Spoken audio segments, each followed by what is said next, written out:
সকালে ঘুম থেকে উঠে দেখি সুকুমার আমার জন্য খুব সুন্দর সুন্দর সবজি বাজার করে দিয়ে গেছে। দেখো কি সুন্দর বেগুন, দেখেই আমার প্রথম মনে পড়লো এটাকে ভাজা করে খেতে হবে।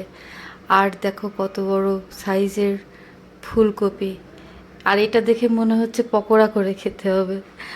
আর এখানে আছে মটরশুঁটি, সব সবজিগুলো এত ফ্রেশ কি বলবো। তো এখানে সলিড চিকেন আছে। ও, আর একটা জিনিস যেটা তোমাদের সাথে আজকে শেয়ার করতে চাচ্ছি সেটা হচ্ছে, দেখো তো এই মাছটা তোমরা চিনতে পারো কি না। আমি সুনীলের বইয়ে বুদ্ধদেব গুহর লেখাতে পড়েছি এই মাছটা, প্রথম আমি আজকে খাবো। তো এটা তোপসে মাছ। ইউটিউব 30 মিনিট ধরে ঘাঁটলাম যে কিভাবে রান্না করা যায়, কোনো ডিসিশনে আসতে পারলাম না। তোমরা একটা রেসিপি দাও তো, খুব